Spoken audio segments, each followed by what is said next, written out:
Welcome to Running for Real, a global community with a shared love and curiosity for running. Together we reconnect with the reasons why we love to run and discover ways it helps us become better people. Whether it's the quiet moments of a morning run while the rest of the world still sleeps, or befriending the strangers next to you at the start line of a race, we are here to connect with others who see running as the common thread that weaves our lives together. Come join me, Tina Muir, as I talk with people from all walks of life, united by a love of running. Hello, my friends. Welcome to episode 311 of the Running for Real podcast. Thank you for joining me today. I'm excited you are here. Before I go any further, I just want to address the fact in the intro and the outro, you're going to hear my voice is a little husky, should we say. I wish I could say it was something exciting, but actually it's a bit embarrassing. This is Running for Real, so I will share it. I actually have a bit of apple skin lodged in my throat. I have this happen sometimes, and I would love if anyone else suffers with this, but sometimes bits of apple get stuck in my throat. They make it so I can't even talk for a while, like can't say anything. And then as the time goes by, it slowly gets a little bit better until I've left with this, which is this husky voice that for the rest of the day. So my voice is off, but thought I would share why that is. Now today, let's pull it on to my guest. I am excited to welcome Jake Fedorowski to our podcast.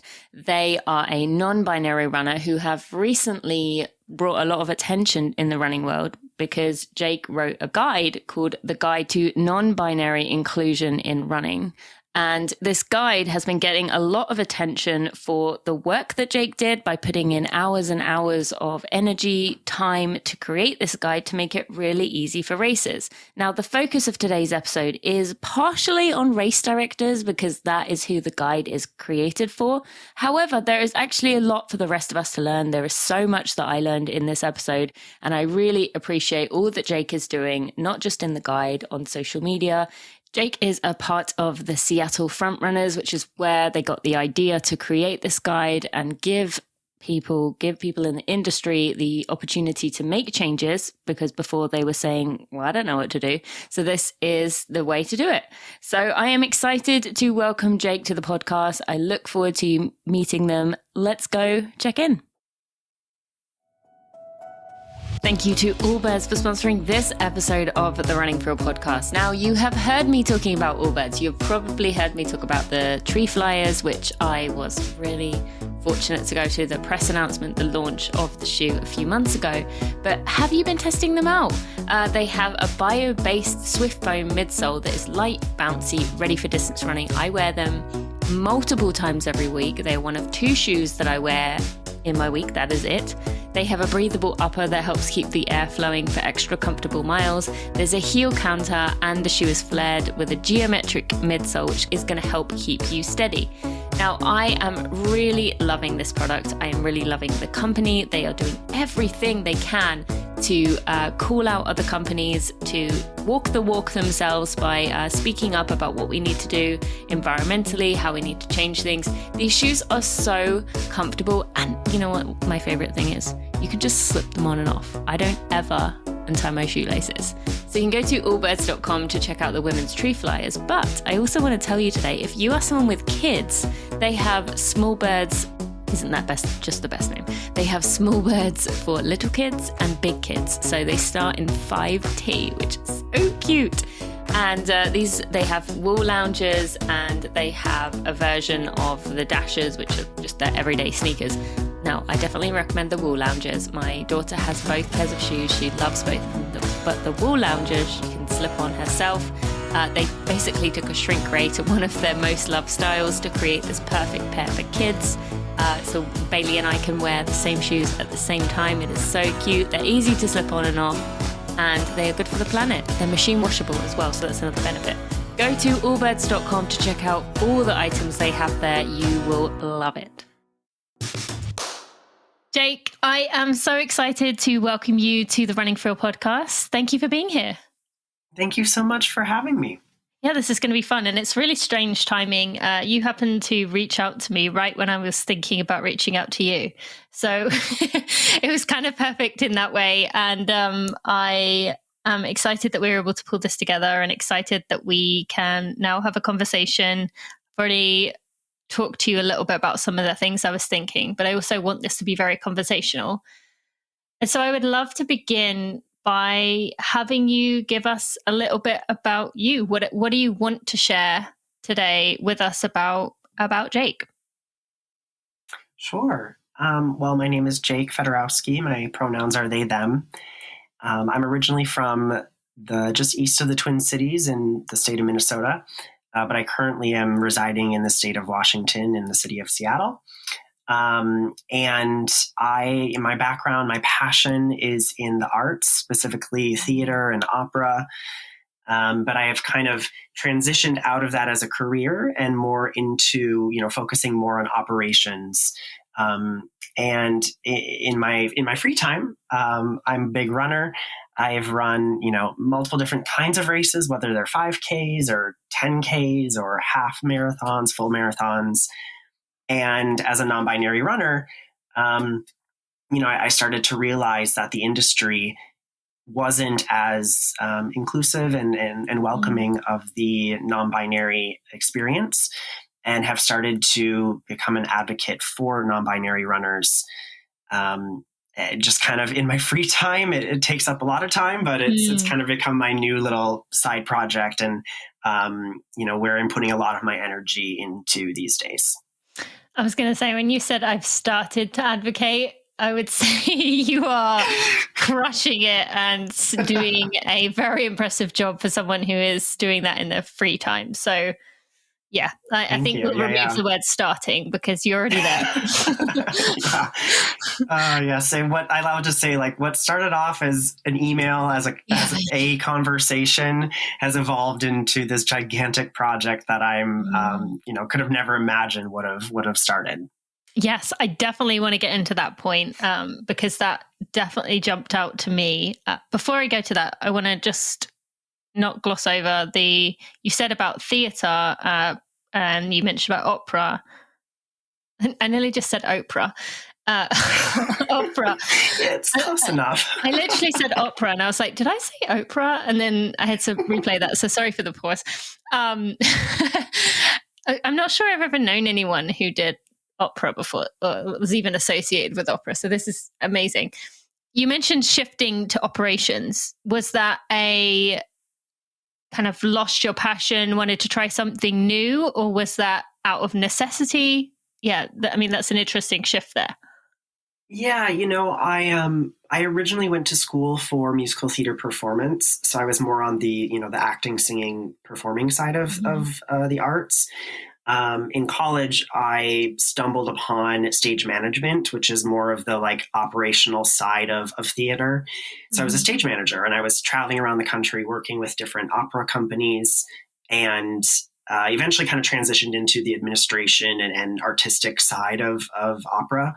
And I think, honestly, the pandemic hit, and we were super fortunate within the opera community to continue. A lot of our funding is based on, grants and donations. So we were able to continue, even though we weren't, our ticket sales were down. As the pandemic went on, though, I just kind of had this realization that I had always wanted to move out to Seattle.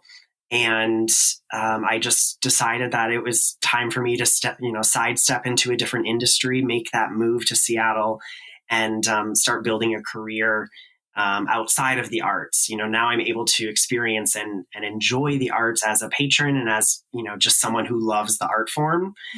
But I don't have to worry about the daily stress that goes into, working within that industry. So yeah, now I work currently with a real estate investment firm, and I'm doing a lot of operational work, and just kind of provides a really nice, steady, stable career as I do all the advocacy work on the side. That's so interesting because typically you hear people who maybe, I guess I don't know, I can't speak for the arts side of things, and I suppose musicians and anyone who is involved in performing maybe has a different perspective. But in the world that I operate in, I tend to see people who are in these jobs, these operations-like jobs. They don't enjoy them. They get to the point where they say, I can't do this anymore. I'm going to do what I love. I'm going to step away. I'm going to find that role where I can do what means the most to me. Obviously, having the privilege to be able to financially afford that or have saved to be able to do that. And you've almost kind of gone the other way in terms of going from the performing side of things, going to that stable, regular, like you said, you can progress through your career. I'd just love to hear a little bit more about that, because I find that, I'll admit, at times, even with what I do, I kind of flirt with the idea of settling, like just going to a company I work with and saying, can I have a job? Can I work with you? Because I'm really fed up of this kind of like bits and bobs lifestyle that I live with the roles that I take. Sorry, that was a loaded question. Yeah, I was super fortunate as a kid and growing up. My parents were super supportive of me being in the arts and my passion for that. And when it came time for college, I would credit them as, the driving factor of me going into the arts, right? And going to school for something that I was passionate about. And I still think that, I went to school in Chicago and went to an all arts school. That was one of the best decisions of my life, because it really helped me start this journey toward, finding myself, really discovering my true identity. And I don't think I would have ever been able to do that or have that experience, if I would have gone into, I originally was wanting to go into the medical field and, thinking about if I would have spent years in medical school, what kind of person I might be today. It's really hard to imagine. So I went into this, I went into college with this really, exciting passion for theater. And what I came to find was that working in theater is really challenging. It takes a really specific type of person, because a lot of it is contract based, and you're kind of jumping from contract to contract or company to company. Yeah. And I'm the type of person that likes a more grounded experience. I like to really build a community. I like to build relationships with my coworkers, with my friends, with my, the people in my immediate surrounding. And I think it was challenging to live a lifestyle like that when I was working in the opera industry, because it was a constant moving around and meeting new people, new casts, new production teams. It was really exciting, and I got to see some wonderful places and work with some really wonderful people, but I knew in the long term it wasn't sustainable. And so finding an opportunity like the one I currently have, where, I'm able to work the typical 9 to 5 hours, still doing something that I enjoy, which is supporting teams and providing for, providing or serving as the foundation for a group of people to do their best work. To me, that's really exciting and really rewarding, to be able to be that person that people can depend on. But this opportunity, or this new lifestyle, allows for me to pursue other passions and still, enjoy theater and go see theater. And, Seattle has a wonderful theater scene. I've got friends in the industry still, so I get to follow it kind of, from the outside. But it really just was more about what was the more sustainable path for me, and what was going to provide me with a lifestyle in which I could still pursue some of these other things that I think at the time I didn't really realize I wanted to do, but now that I'm doing them, I'm so glad I made that choice. Yes. Yeah. I love that. Thank you for explaining that. And I just thought it would connect with some people, and even myself. There's a lot of things you were saying that resonate. And even though I'm, as I said, kind of in that stage where, like, with contracts with different people, there's definitely elements of it that I hear, and I think about. And thank you for entertaining me by answering that. And in that, you mentioned about the advocacy work, that it gives you the freedom to be able to do. And I said I wanted to go into that a little bit more. Now, all of us come across situations or things in our lives that we want to change. We might hear the same responses from people over and over again. But most of us come to the conclusion, well, that's just the way it is. I'll just, what can I do? What was it in you that, I mean, I know the answer to this having researched you, but I would love for you to share, what was it that made you be able to take that step, to be motivated to take action?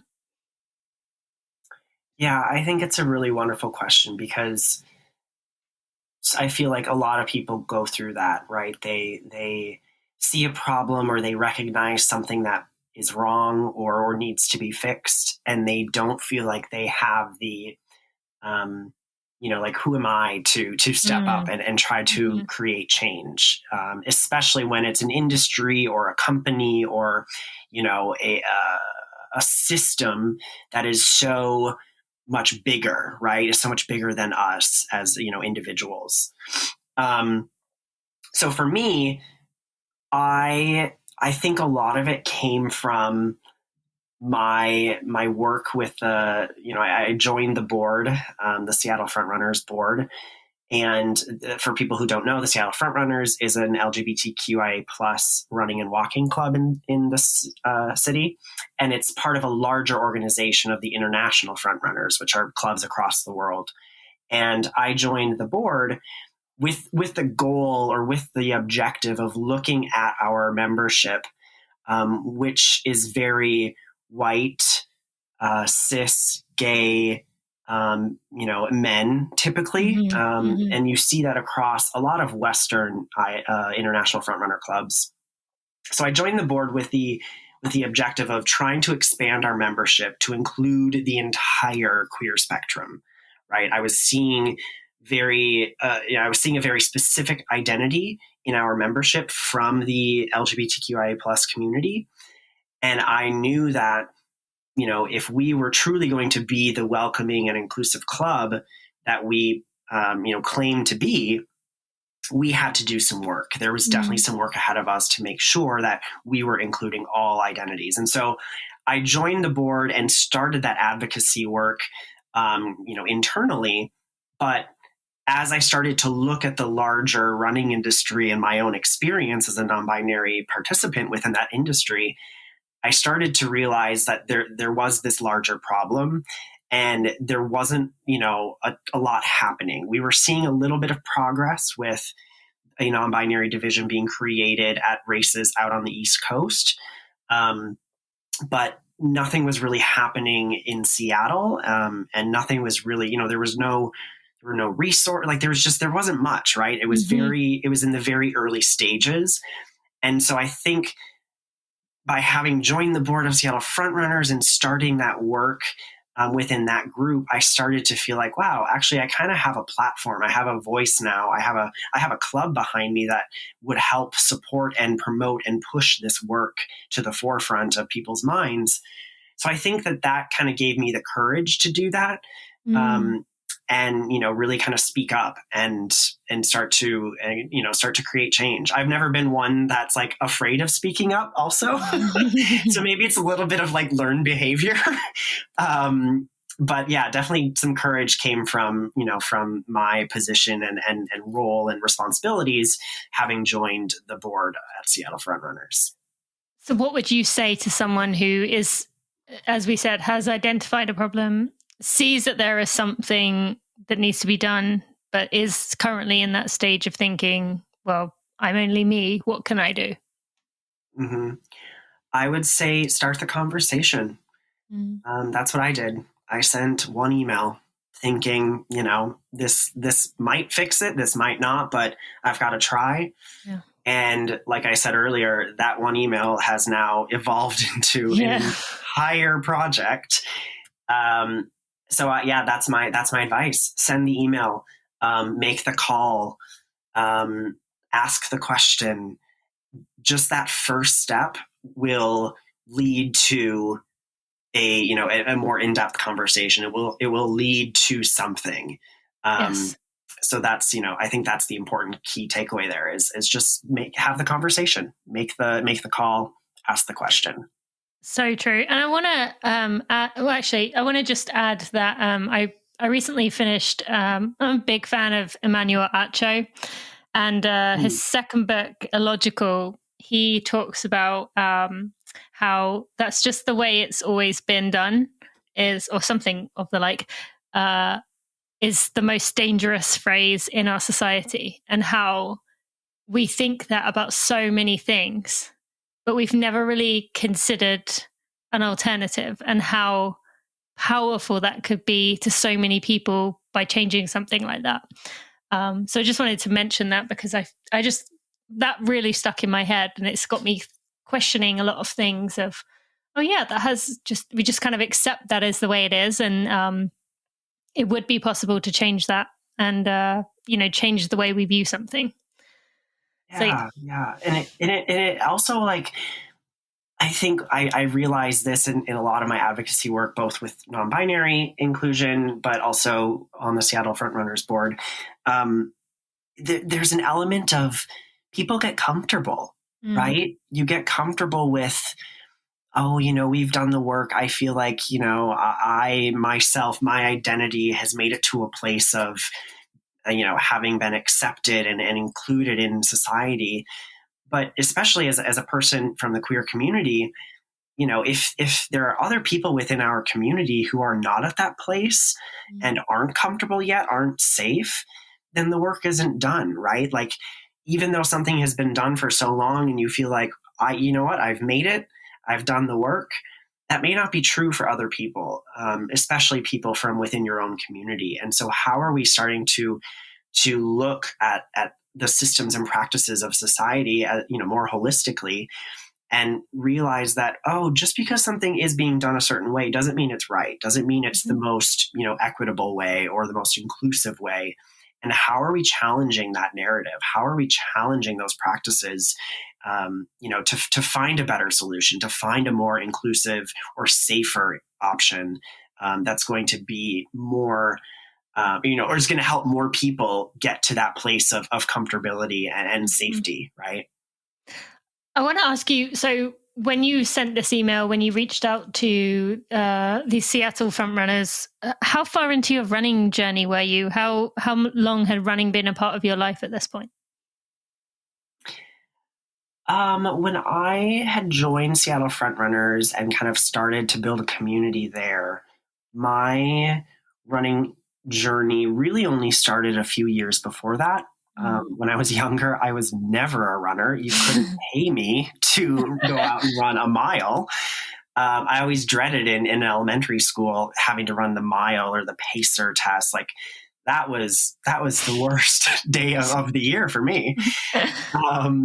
So really, for me, I didn't really discover running, especially long distance running, until I was in college. It was really my way of, I needed a way to keep my body, healthy and active, right? I needed a way to refresh or reset my mind.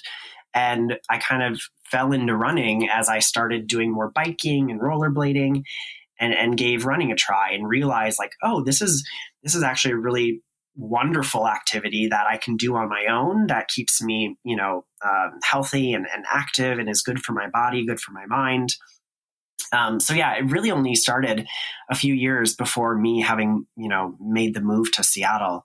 And then obviously, as I discovered Seattle Frontrunners and this community, this activity that I always thought was an individual activity, all of a sudden became something that I could do with a group of people and be accepted by that group of people. I tell people all the time that when I was a kid, my parents had me trying all the different sports. I played hockey and baseball and soccer and tennis, and I never really stuck with any of those. And at the time, I didn't really realize why. I think I just was like, I just don't like it. But looking back, it's because I was different, and I didn't feel like I fit into that culture or that community. And for me, running, when I first discovered it, was something that I didn't have to do with a team. I didn't have to do with a group of people. I could just do it by myself. And therefore it was safe. It was something I could enjoy. I didn't have to worry about what other people thought of me.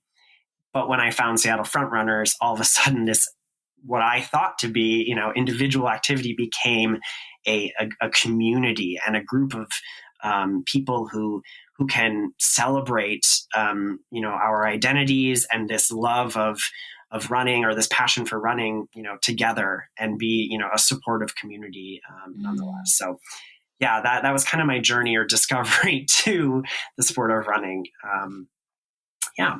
I'm curious with when you said about the sports there, doing those as a child. There's been a lot of research, and I'm a big fan of David Epstein, his book Range, which is about how we should constantly be trying new things, exploring things. Which, by the way, can I ask you, side note, I've been dying to find someone to ask this question to. Can you be taught to sing, or is that something that's just set? Yes, I think you can be taught to sing. Okay. Whether you can sing well or not, that's a different story. But yes, I think there's definitely a theory, or not theory. Oh gosh, what is that called? There's a technique. There's the word. There's a technique that can be taught to learn how to sing, for sure. Okay. I was actually, so we're coming up to my birthday. We're not just a few days away as we're recording this. But in 2020, I was going to ask for singing lessons for my birthday. And then, of course, it was 2020 and you can't really be singing, So, so I put that on the back burner, and I'm not sure I'm ready now, but I'm getting close, because singing is something I've always wanted to. I love to sing, but I don't think I'm tone deaf, but I definitely am not in the camp of people be like, oh, wow, listen to her singing. So I've always wanted to ask someone, can you be taught to sing, or is that just you either got it or you don't? I want to bring myself back in line here. And a range of things. You should always be trying new things, exploring and all that. And he talks a lot about childhood, how critical that is for development. Now, I am curious for you. You said you felt different. You didn't feel like you belonged. Do you still think those are valuable experiences for you, or did the kind of cost outweigh any potential benefit from, experiencing and learning different sports or different activities? I think that they were valuable experiences. Like I said, my parents have always been supportive of me, and my journey with the arts, right? My passion for theater and music. And I think they were doing what, every parent is told to do, right? To introduce your kid to as many different things as possible. And what I'm really fortunate that when I voiced or recognize, how would you describe that? When I noticed my lack of interest in these sports, they didn't push it, right? They accepted that this is not what I enjoy doing, and they were okay with me trying the next thing, right? So it would have been a lot different, I think, if they would have tried to force me to continue in those sports. And therefore, then I would assume that would be a more, there would be a negative outcome from that. Mm-hmm. But my experience, and by them having support me, or by them having supported me as I tried out new things, I was able to figure out, what I liked, what I didn't like, who I was, who I wasn't, and the communities that were going to accept me. So yeah, I think there's an element of trying new things and, not just saying, oh no, I don't enjoy that, or, oh no, I'll never be able to do that, and then not having ever tried. I think there's an element of at least just trying, and knowing whether it is something for you or not.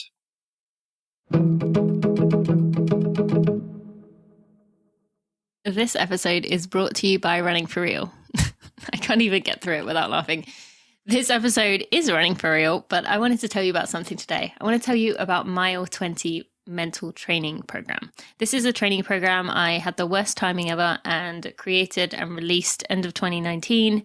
It's a 12-week course. As you can imagine, most people's races or many people's races didn't quite make it because of the pandemic. However, many people still went through it and absolutely loved it. You can go check out, when I mentioned the link, you can go check out some of the reviews. We have very positive reviews, but I kind of put it aside for a few years. It didn't feel right to be pushing this program when we were, trying to survive the pandemic. So now I am excited that we are relaunching this. We're putting it on sale for 1 week only, and I want to tell you a bit about it. The goal of this program is to get you to that moment where the tears stream down your face, where you turn the corner, you see the finish line clock, or you see where you're finishing, and you cannot believe you just did what you did. Because there is nothing worse. Okay, maybe a few things that are worse, but it's a pretty horrible feeling when we have trained so hard and yet our mental side lets us down on race day. And I want to help you get over that hump and get you to the finish line with those happy tears streaming down your face. So the mental training, Mile 20 mental training course is going to help you reach that light bulb moment. It's going to give you the mental training techniques to not only become more confident as a runner, but actually as a person. And we begin with that foundations in building you up as a human being first, because we can't be confident as runners until we take care of our confidence in ourselves.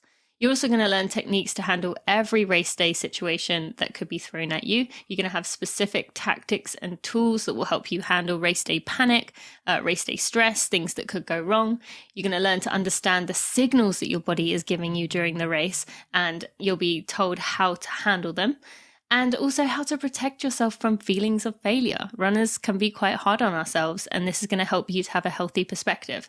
So this is a 12-week course. Each week we'll have a video for you, some PDF worksheets that you can download and fill in to help really bring home those messages. And friends, for you, for 1 week only, starting on August 8th, this course is going to go on sale by $100 off. That will be $197 instead of the $297. Just for 1 week only. It will then go up to $297 for a week, and then I will shut the doors, because it's really important that we have accountability buddies, that we work together through this training course and can go through it as a community. That is really important to me. So this is only going to be open for 2 weeks. So you can go to tinamuir.com/mental training. That's TINAMUIR.com/mental training to go find out more. Add yourself to the waitlist right now, so I guarantee you will get one of those spots for that first week when we relaunch it. Go check it out, tinamuir.com/mental training.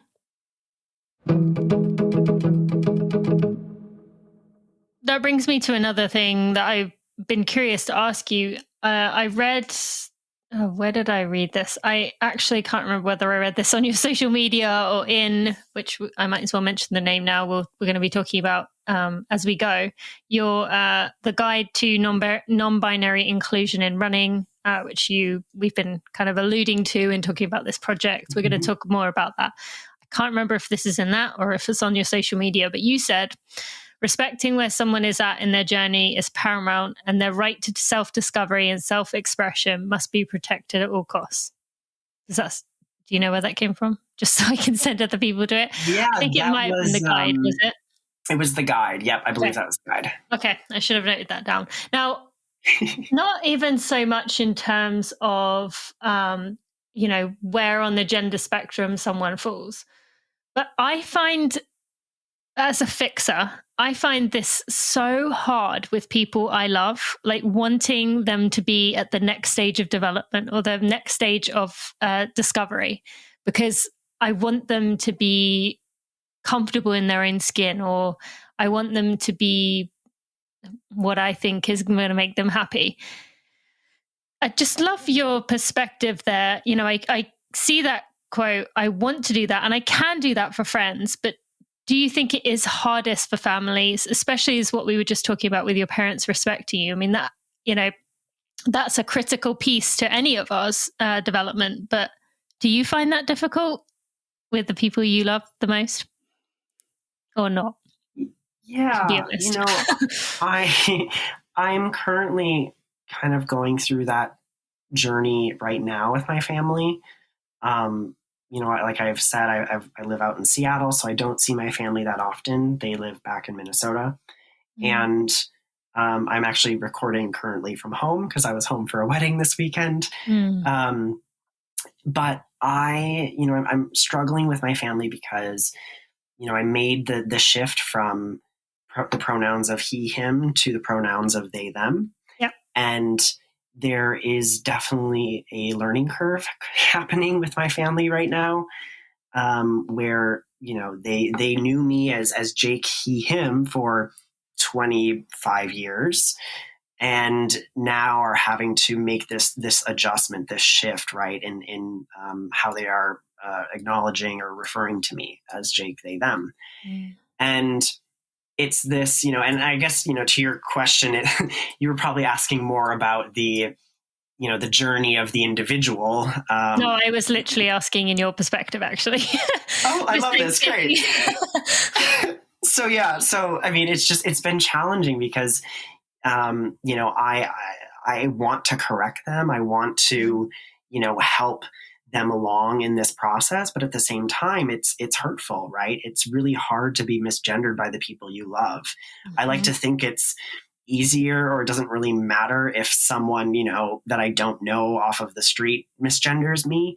But when it's someone that I love or someone that I have a relationship with who knows, especially those who know, right? They know that I identify as non-binary. They know that I'm, doing all this advocacy work and I'm living this really, exciting and proud life, yet I'm still being referred to with incorrect pronouns.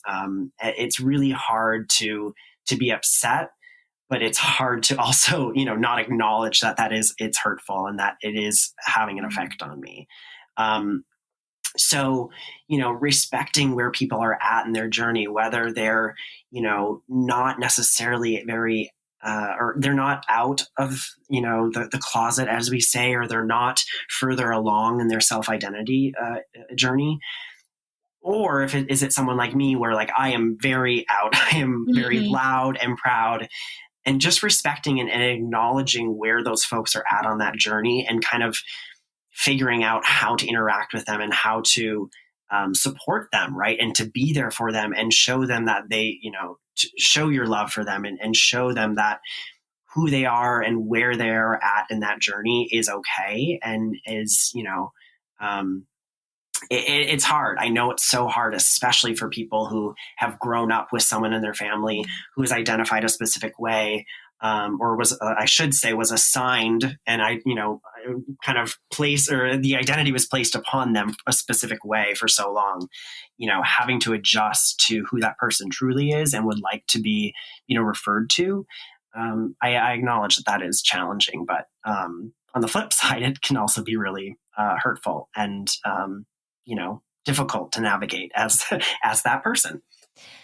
So what advice would you have to someone listening who maybe is in the situation of your parents and is trying, and maybe I would imagine, or you didn't say your parents, I should say your family, is trying and, maybe gets it wrong and feels absolutely, mortified because they know how hurtful that is. They know that they're saying the wrong thing. But is almost afraid to say anything for fear of saying something wrong. I'm hearing this quite a lot. And actually, even my mum talked about it in terms of,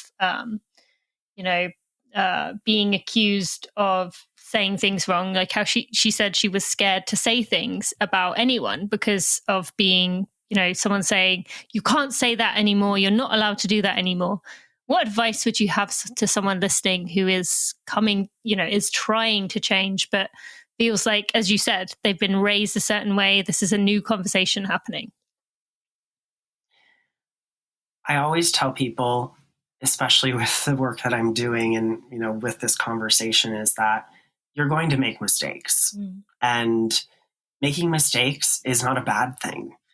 I view mistakes as educational opportunities and ways for us to deepen our understanding and our connection to each other. I think that so many people are afraid of making the mistake or of saying the wrong thing or of whatever the fear may be. But in my opinion and in my experience, you as a person, as an individual, you as an organization are not going to make any progress until you start taking steps toward that goal.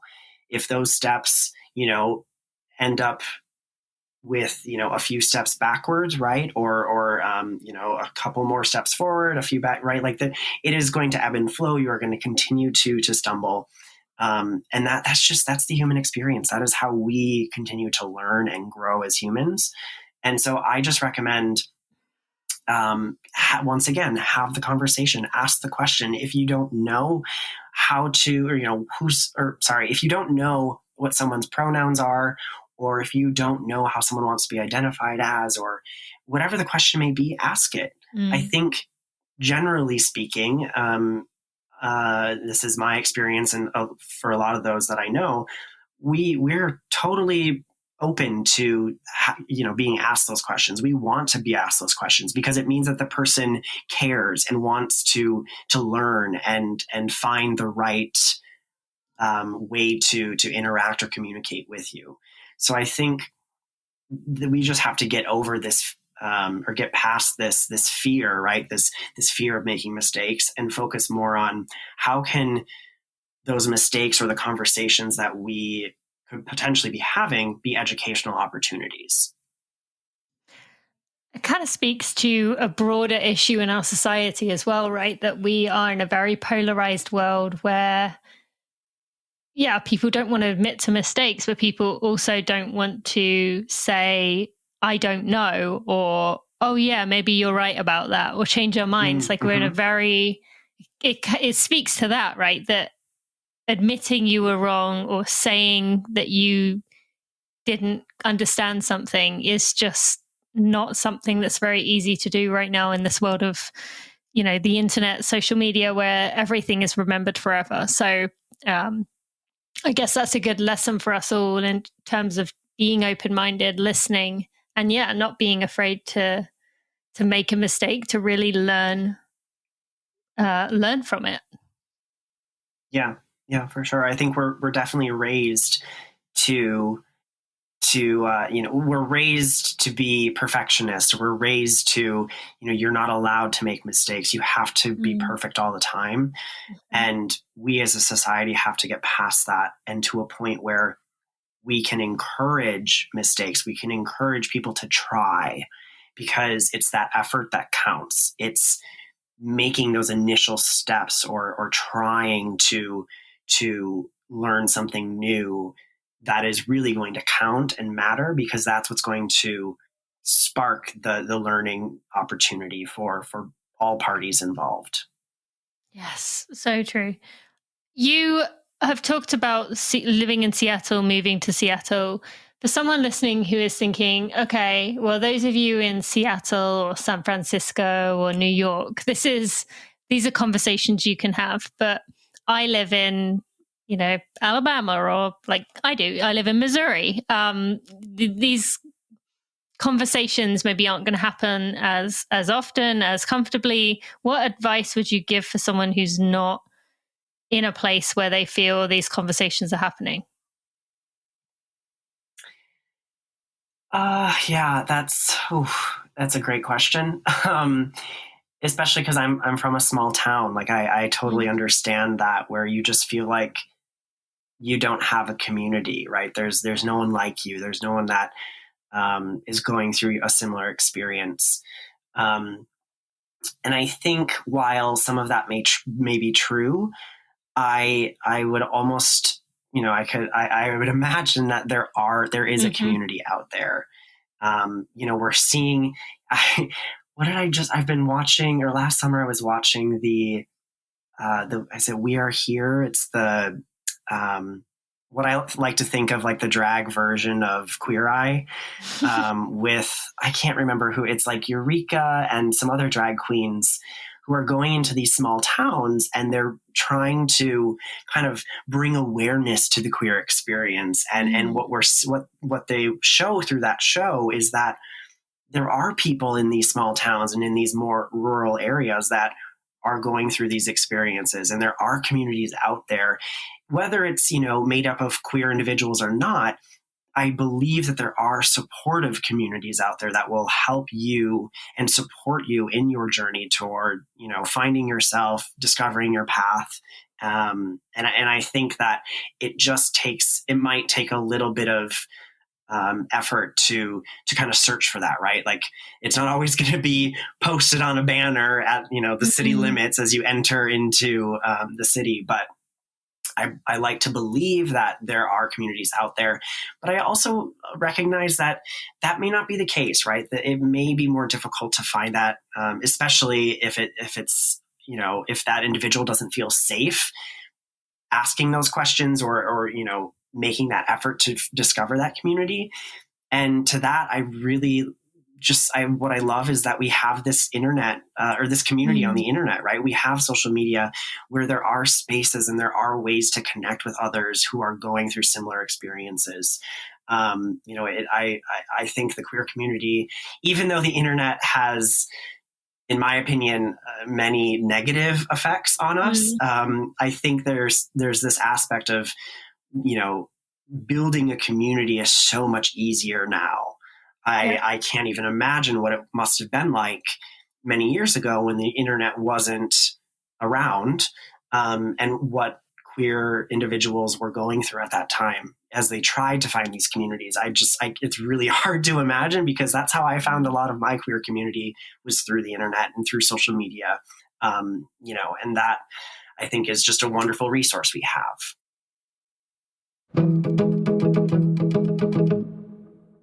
Thank you to Athletic Greens for sponsoring this episode of the Running For Real podcast. I have been taking Athletic Greens for 4 years now. Almost every single day of those 4 years, I have woken up, gone straight to the fridge, poured myself a nice cold glass, ice cold water, and put a scoop of AG, shaked it up, and gone about my day. It's my nutritional insurance policy, and I am not alone. There are a lot of people out there like Tim Ferriss, like Lewis Hamilton, like Michael Gervais, like Kirsten Bell, Patrick Frost, Angela Nath. There's so many names out there of people who love this product as much as I do. And it's going to give you 75 vitamins, minerals, and whole food source ingredients to start off your day. It is going to give you probiotics, prebiotics, a multivitamin, minerals, adaptogens, more designed to support your gut health, support recovery, boost your energy, and more. It is time we stop taking 15 different things for 15 different purposes, and instead you can have all the things in one thing, except there's 2 things missing from AG1, and that is vitamin D3 and K2. But you, my friend, when you sign up at athleticgreens.com/Tina, that's athleticgreens.com/Tina, you will get a free 1-year supply of vitamin D3 and K2, which is especially important in this time that we are living in. It is a vital supplement for us to be taking to help us protect us against sickness. And Athletic Greens that's such an easy way to take it. I just put a few drops into my AG1 and then off I go on my way. 1 scoop once a day, every day. It's that simple. Go to athleticgreens.com/Tina.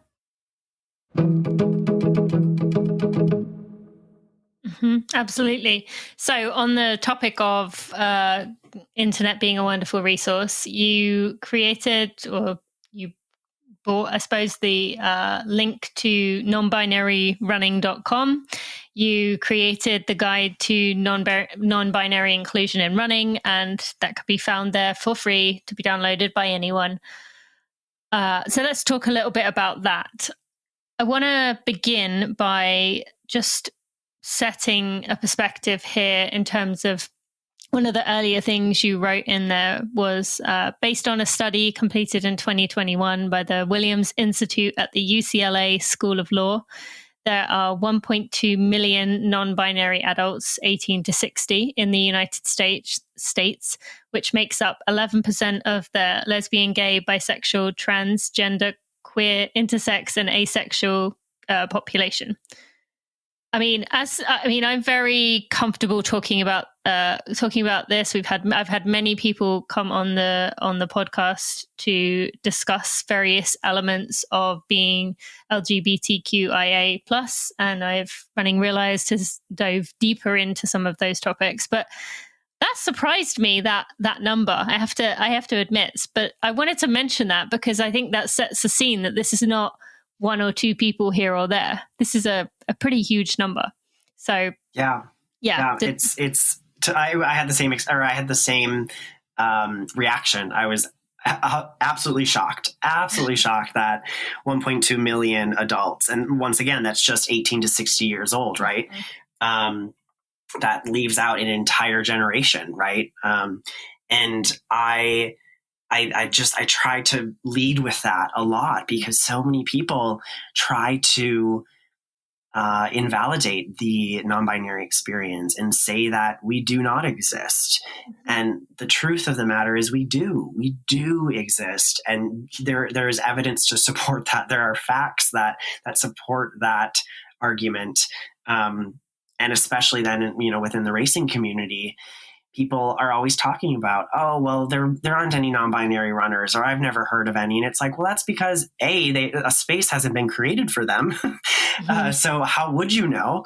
But B, it is true that there are non-binary runners. You just may not know it. They may not have been comfortable expressing that identity to you. The reality is we do exist, both inside and outside of the running community. Yes, absolutely. And this guide was created, for race directors to be able to implement into their races. Was the primary purpose, if I'm correct. Yep. It was initially meant for.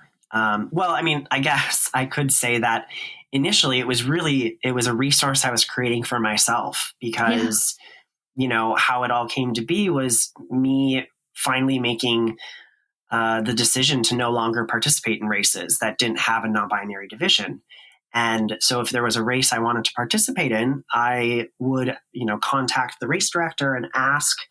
And what I was finding was the race directors wanted to do the work, but they had lots of questions about, logistics and, how to do this. And I didn't have those answers. And so what I started to do was start to have conversations with people, inside and outside of the industry to kind of build up to build up this knowledge so that I could go back to those race directors and say, like, hey, here are my answers. Here's how you can do this. And in doing that, realized, oh, I actually have a resource here that could be formalized and shared more widely so that people don't have to do what I did and go and have all those conversations. They already have this information at their fingertips. They can take it and start to build upon that. Yes. And I think it is critical that people take a look at this, read. It doesn't matter whether you are a race director or not. There's a lot in there that I think every one of us listening to this could take from it, learn from. You did mention, continuous updates will be happening. So, check back or pay attention. But I thought the advice you had in there does go across the board. Yes, it is primarily directed towards these race directors. And I love that you did say that they had the intention, they wanted to do it. And you can understand why they would want to make sure they were doing the right changes, because changes may cost them money, that race director budgets aren't huge. And so you could see why they'd want to do their due diligence, but giving them that resource to be able to say, here's exactly what you need to do, is just what they need. With that in mind, as I said, I do encourage people to go read it, but I would imagine, as you have noted yourself, the primary thing that people will rebuttal this with is budget. If you add another category, if you add more prizes, more awards, you add these requests in, you're adding more money to what they need to spend. So I'd love to hear what you would say to someone whose mind immediately jumped there. Yeah, I think I try to lay out, the questions of defining what resources you're talking about when it comes to budget, right? Like, is it a monetary factor? Is it a factor of time and energy?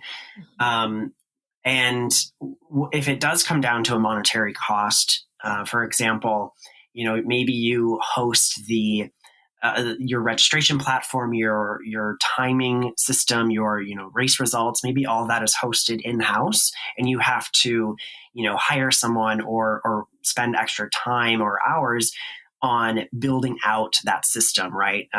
Fixing the coding.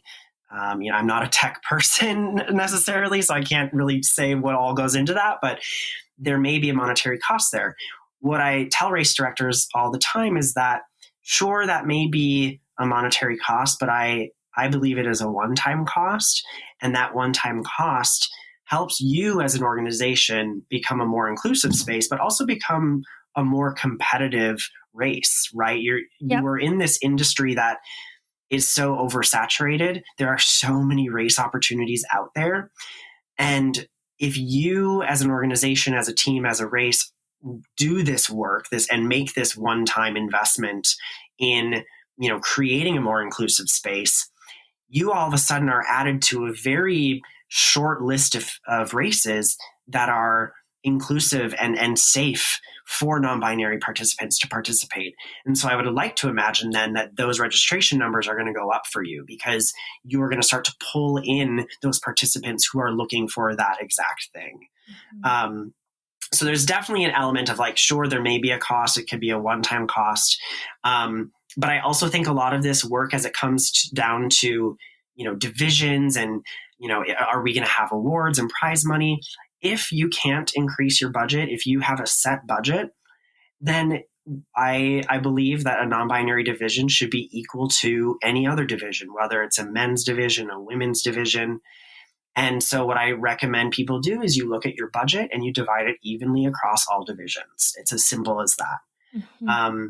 I also do push for race directors and for teams to start to look at which sponsors are out there, right? Which companies are out there, because by you doing this work, by you supporting trans and non-binary athletes, people within the queer experience, by you doing that, you are opening up an entire new door that can bring in sponsors and companies and support from people who want to support that, right? There are so many queer-owned, queer-operated businesses out there that I know would come flying into your event to help support and promote and create this more inclusive space. Mm-hmm. So sure, there may be an increase in budget. It may be necessary to increase your budget. It may be necessary to, pay a certain amount of money to build out these systems. But on the other side of that, you're increasing your registration and you're increasing the opportunities for sponsorships and partnerships. So I think as you weigh all that out, you start to see that argument that, oh, it's going to cost me more money, isn't as strong of an argument anymore, because there are solutions, there are steps to move beyond that argument. Yes. Thank you so much for explaining that. And I think, again, you explain that really well in the guide and also here, and add in a few more tangents into the guide. I mentioned to you at the beginning, or before we started recording, that I may bring up to you coming at this from the elite perspective or, the competitive perspective. And I've mentioned to you that I lean on the side of inclusion. So for me, this isn't as much of an issue, but you mentioned there about splitting the budget in 3. Now, I can imagine quite a few people listening to this who maybe hadn't considered that before. That would kind of make their their ears perk up, or whatever the term would be, because, that would potentially take away from, prize money that they could be winning, or an age group award that they could be winning, if the race then decides, okay, we're going to cut back on awards in the male and the female category so that we can make up the difference here. Can we just talk through that a minute there? Because I could see people finding that a difficult transition to make, because they're used to maybe being competitive on the local scene, or maybe being the one to win a $100 gift card somewhere, and now that is gone. So is there anything you would say to further encourage that person to essentially make room at the table that they've always had the privilege of being able to enjoy, when others like you haven't had that opportunity.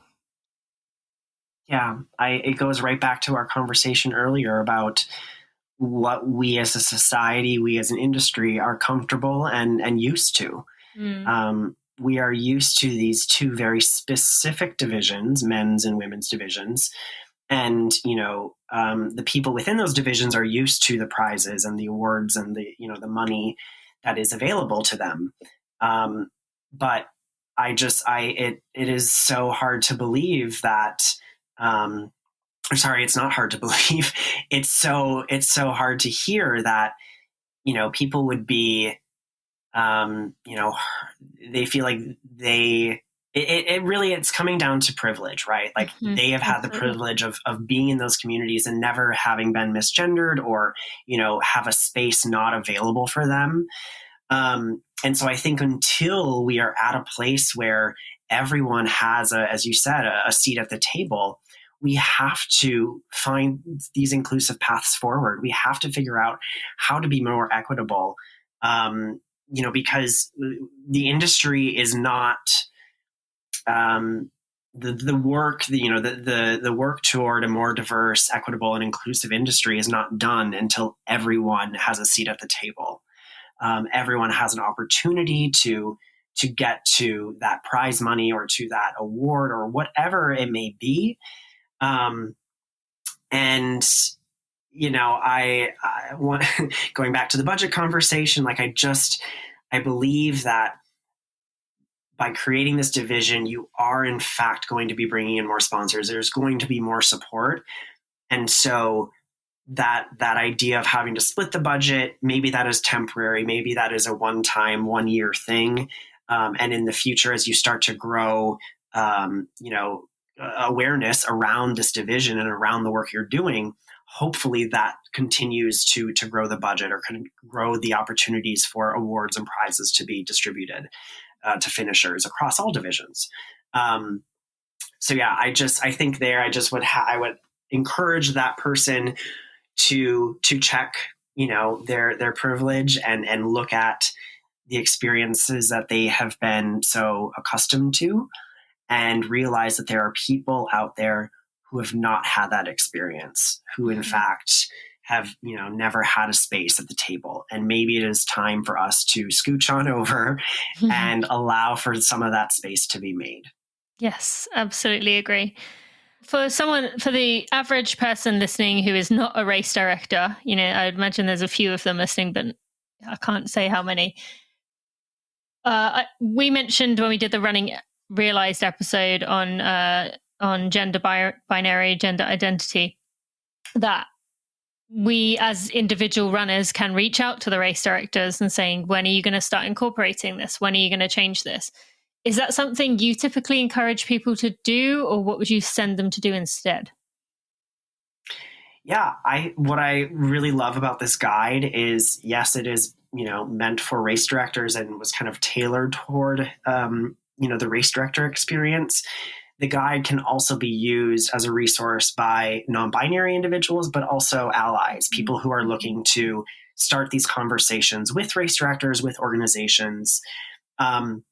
Once again, I think it's so important that to be an ally and to be someone who wants to further this work, it all just starts with a question or a conversation or an email. And I would encourage anyone who wants to create a more inclusive space to ask those questions. I hope that this guide can provide some of that base knowledge so that you feel more confident going into that conversation. But I think there are so many ways, especially for allies, to be an ally. I have friends who are not non-binary or don't identify as non-binary, but they have also kind of joined me in this declaration, this decision of mine to no longer participate in races that don't have non-binary divisions. Which I think, is so wonderful. And I'm so glad that they are doing that. But it goes to show that for those races that are looking to, join this small list of races who are doing this work, know that it's not just non-binary people that you are doing this for. By doing this work, you're actually creating a more inclusive space for everyone, and that can be a factor for people who may not identify as non-binary, for people who may not even identify as queer, right? There are people out there who are looking for inclusive spaces and inclusive spaces only. So I would like to imagine that, by doing this work, yes, you are creating space for non-binary folks, but you're also creating space for those who want to be allies and want to support the non-binary, trans, and queer experience. Yeah. Thank you so much.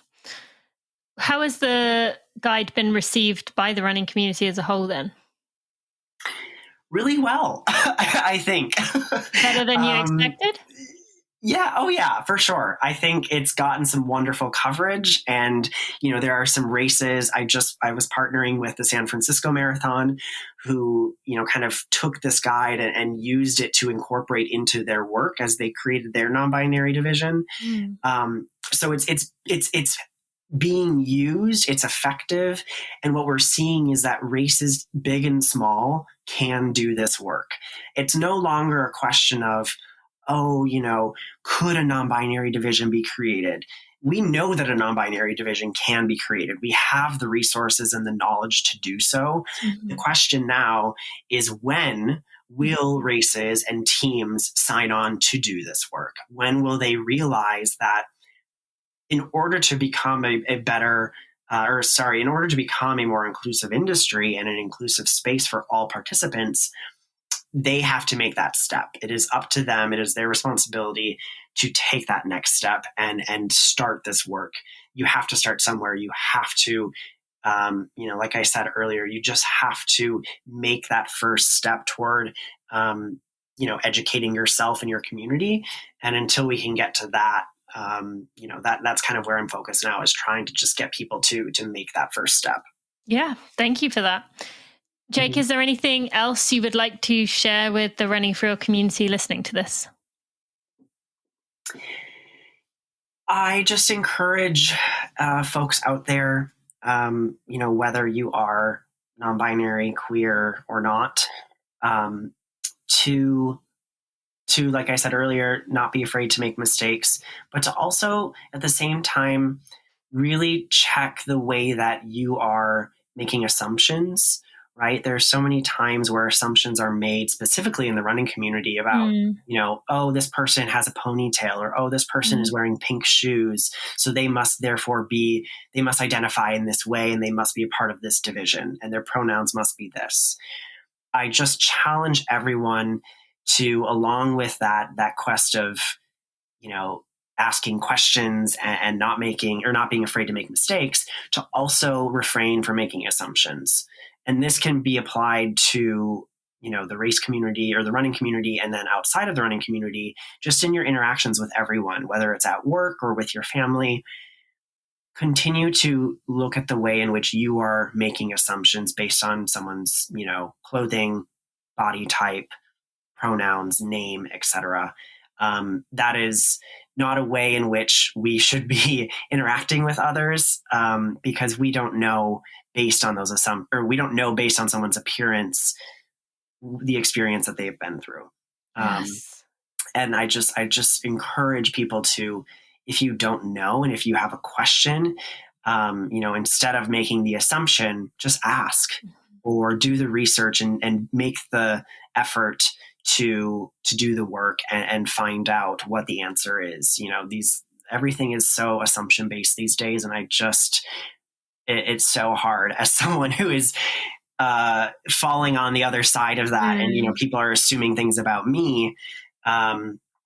It's just so challenging to navigate society when people are making those assumptions. So I just highly recommend people doing, or refraining from doing that. Yeah, thank you for that. I will put a link to the guide to non-binary inclusion in running in the show notes. And again, I will put a link to Running Realized. Actually, Zabel in that episode talked about that exact thing, what people would say to them when they were running. And so I encourage you to go listen to that if you have not already. Jake, thank you so much for joining me today. Where can people go find you? Yes, thank you so much for having me. This has been absolutely wonderful. I can be found on, Instagram and TikTok at Jake Fedorowski, Fedorowski.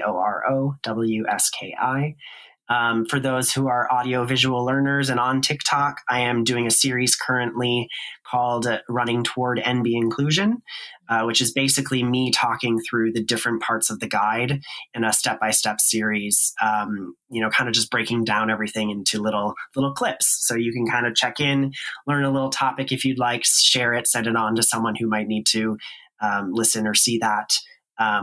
But yeah, that's where I can be found. I will continue to update the non-binary. I will continue to update the website, nonbinaryrunning.com. And just thank you again. I'm so glad that we got to have this conversation.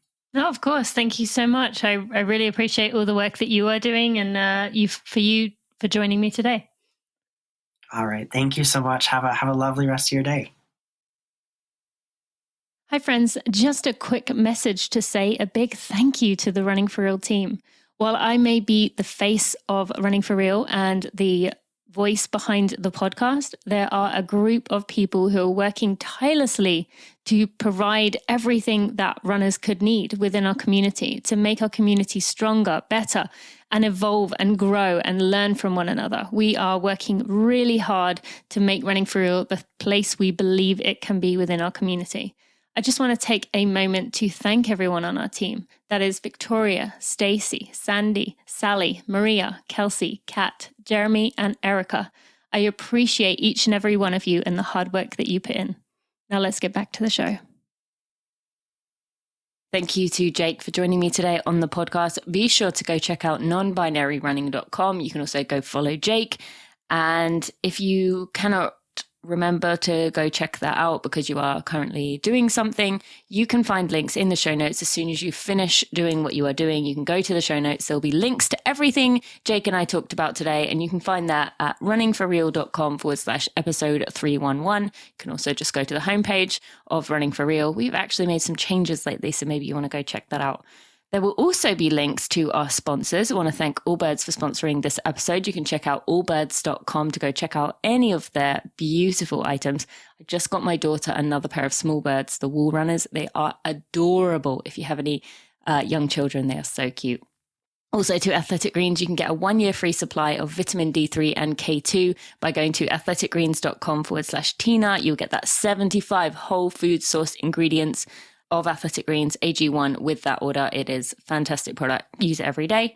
And finally, our mental training course is coming live. The doors are opening in a few days. Go check out tinamuir.com/mental training to go find out more. Get yourself signed up on the wait list if you like. And we are really excited for this launch. And so I look forward to hearing what you think. So be sure to check all of those things out at runningforreal.com/episode 311. Thank you so much for listening. I will see you on Monday for a Together Run, on Wednesday for a Weekly Strides episode, and then next week for another regular episode. See you then.